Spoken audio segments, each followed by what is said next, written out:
I believe the greatest investment that we can all have in our lives is discovering who you are. There is a season in your life where you should be very careful the decisions you make. This is that season. Do you know how hungry you have to be to crave the food that pigs are eating? The Pharisees would rather die of starvation than come to Jesus for help. Now, as he's feeding the pigs, he says he longed to fill his stomach with the pods that the pigs were eating, but no one gave him anything. Do you know how hungry you have to be to crave the food that pigs are eating? And not just that, to crave the food that pigs are eating in a famine. Because in a famine, you're not feeding your pigs the way you would feed them in a season of abundance. You're not giving them as much food.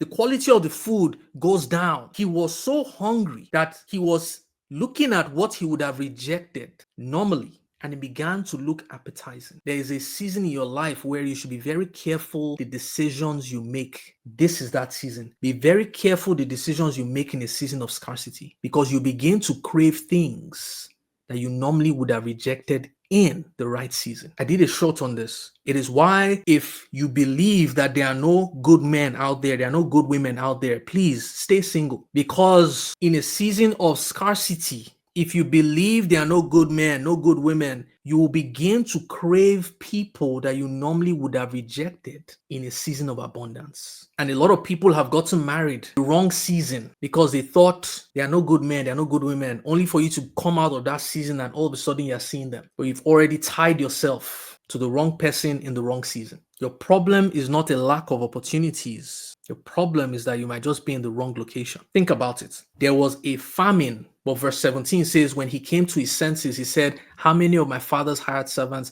have food to spare? And here I am starving to death, which means that at the same time that there was a famine, he understood that there was abundance somewhere else. At the same time, in this life, there's scarcity and abundance.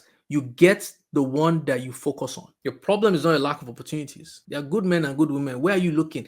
It's interesting all women are this and you're going to the club to look for them. I'm like, of course, you're in the wrong location. All men are this. Where is the location that you're finding these people? Of course, if you go to the club, there are going to be a scarcity of good men. He says when he came to his senses, which means he was out of his senses all this time. But when he began to think, he said, how many of my fathers hired? He didn't even think about his older brother. It's like, I'm about to die here. But guess what saved him? He caught a picture on his inside that triggered action on the outside. His imagination produced a resolution. This is what you call faith that produced action outside. You know, I've told you guys, influence is two words. Influence. Influent. When you are fluent inside, you have influence outside. The picture became clear. He says, I would rather bear the shame of hearing I told you so, the shame of looking like a failure, than die in sin. A lot of people right now are scared, fearful. If I say I'm a Christian, if I decide to, what about all those times that I said you guys were wasting your time? God doesn't exist. You guys, you've been brainwashed. You're the one saying all those things. And now you're beginning to see that, maybe I do need it. But you're scared. People will be like, aren't you the one who said those things? This guy, he said, I would rather bear the shame of hearing I told you so. I'd rather bear the shame of looking like a failure than die in sin. The Pharisees would rather die of starvation than come to Jesus for help. And so check this, because as he caught this picture, he began to prepare a speech. I'll set out and go back to my father and say to him, Father, I've sinned against heaven and against you. I'm no longer worthy to be called your son. Make me like one of your hired servants. Think about that. He had a speech prepared. So he got up, went to his father, but while he was still a long way off, his father saw him and was filled with compassion, and he ran to his son, threw his arms around him and kissed him. The son said to him, Father, I have sinned against heaven and against you. I'm no longer worthy to be called your son. After he says, I'm no longer worthy to be called your son, make me like one of your hired servants. The father stopped him. But the father said to his servants, quick, bring the best robe and put it on him. Put a ring on his finger and sandals on his feet. This is symbolic. Bring the best robe. This guy probably came with filthy rags, came with sin, but the father clothed him in robe, the best robe, the robe of righteousness. You are right with me. You are righteous. Put a ring on his finger. Ring was a symbol of authority, symbol of access. You have regained your access. And then sandals on his feet. Back in the day, slaves used to walk on bare feet. He had sandals to protect his feet. And it says, bring the fattened calf and kill it. Let's have a feast and celebrate. For this son of mine was dead. He wasn't lost, he was dead and is alive again. He was lost and is found. And so they began to celebrate. Verse 25 says, meanwhile, the older son was in the field, the one who never left. And when he came near the house, he heard music and dancing. And so he called one of the servants and asked him what was going on. Your brother has come, he replied, and your father has killed the fattened calf. This fattened calf really triggered him. He has killed the fattened calf because he has him back safe and sound. The older brother became angry and refused to go in. So his father went out and pleaded with him. But he answered his father, look, all these years I've been slaving for you and never disobeyed your orders. Yet you never gave me even a young goat so I could celebrate with my friends. Not that you never gave me a young goat. We never gave me a young goat for the purpose of celebration. This older brother, what really got him was that he never got recognized for the work he was doing. He never got publicly recognized. Yet the sinner who was disobedient, who went and spent all your money, is getting all the attention. Do we feel like that in the church today, where the new believers are the ones who are getting the most attention? The unbelievers are the ones who are getting the most attention. And I'm going to show you what convicted it this morning, because the Holy Spirit had to give me a mindset shift. Finding a church in Canada for me has been one of the most difficult things, because my wife and I are at a spiritual level, or at a level of spiritual maturity that we don't really get fed in church anymore. And a lot of you will be able to relate with that. We go to church and we're like, man, oh, this is just milk, man. Give us something strong that we can take home. Let us be in a church where we can grow, where we go every Sunday and we're just blessed. Because right now it's like you're just telling us stuff that we already know, because they are trying to feed those who are still growing in their faith, still baby Christians, trying to convert the lost to be found. So the Holy Spirit gave me a mindset shift, because we are like the older brother here. When I joined the church that I'm currently in, the pastor said something very profound that I've kept. He said, mature Christians know how to feed themselves. For a lot of you, most of your growth is coming online, not in church. Mature Christians know how to feed themselves.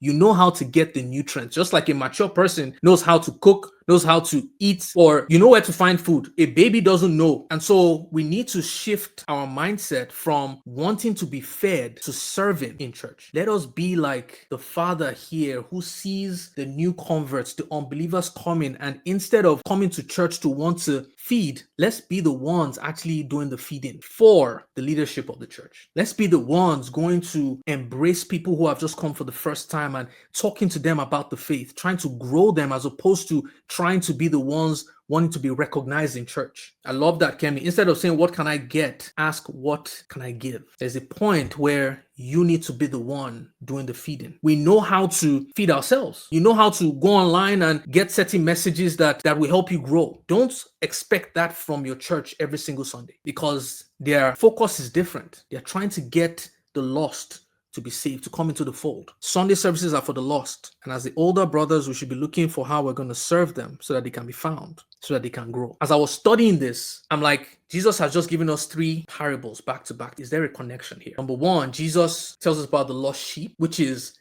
an animal that was lost. He's telling us about the lost silver coins, which is a material possession. And he's also telling us about the lost son, which is a relationship. And as I was studying this, the Holy Spirit just said, Job. I was like, what about Job? And then he reminded me of a sermon I'd heard years ago where the pastor was talking about how when God was talking and boasting about Job, the enemy said, why are you talking about him like that? Like, is he not the way he is because you put a hedge around him? Verse 8 says, then the Lord said to Satan, have you considered my servant Job? There's no one on earth like him. He is blameless and upright, a man who fears God and shuns evil. Does Job fear God for nothing? Satan replied, have you not put a hedge around him and his household and everything he has? You have blessed the work of his hand so that his flocks and herds are spread throughout the land. But now stretch out your hand and strike everything he has, and he will surely curse you to your face. When the pastor preached that message, he said the hedge is showing the layers of protection that God puts in our lives. The first was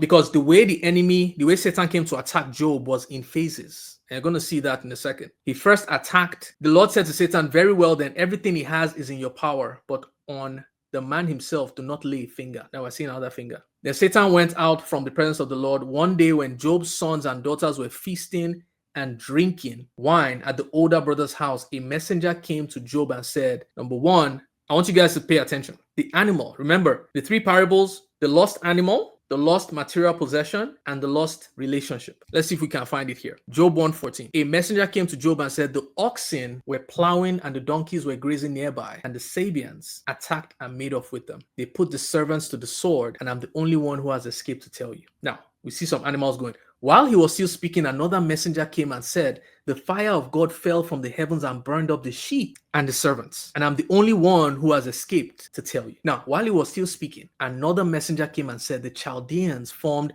3 raiding parties and swept down on your camels and made off with them. They put the servants to the sword, and I'm the only one who has escaped to tell you. While he was still speaking, yet another messenger came and said, your sons and daughters were feasting and drinking wine at the oldest brother's house, when suddenly a mighty wind swept in from the desert and struck the 4 corners of the house, material possession, and it collapsed on them, relationship, and they're dead. I'm the only one who has escaped to tell you. It doesn't stop there. Now, remember, the 3 parables are trying to tell us about restoration, the recovery of their souls, right? Job has just lost 3 things: his animals, his material possession, and his relationships. Now, check this. When Job would be restored in the very last chapter of Job, check this out. Job 42, verse 10. After Job had prayed for his friends, the Lord restored his fortunes and gave him twice as much as he had before. All his brothers and sisters and everyone who had known him before came and ate with him in his house. Check this. And they comforted and consoled him over all the trouble the Lord had brought on him. And each one gave him a piece of silver and a gold ring. 1. The Lord blessed the latter part of Job's life more than the former part. He had 14,000 sheep, 6,000 camels, 1,000 yoke of oxen, and 1,000 donkeys. And he also had 7 sons and 3 daughters. Animals, business, possessions, assets, relationship, and inheritance. Ooh, who is seeing that connection, man? I'm like, I heard Job, and I'm like, what about Job? And the Holy Spirit just revealed there's a pattern here. I'm still yet to uncover the meaning behind it. Like, what is this? Is this a pattern of recovery? Like, I don't know, but it's just interesting, the connection.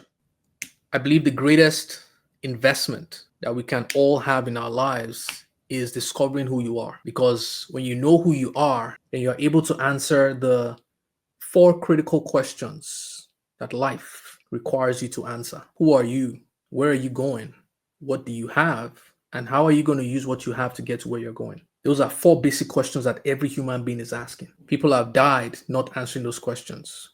People are currently feeling unfulfilled because you are living a life that you know isn't a reflection of what you see inside. But in order for you to be able to reproduce what you're seeing inside outside, you need to first discover who you are. And so that is why we're doing the identity journal challenge or exercises. We're going directly from the word to figure out who has God actually made us.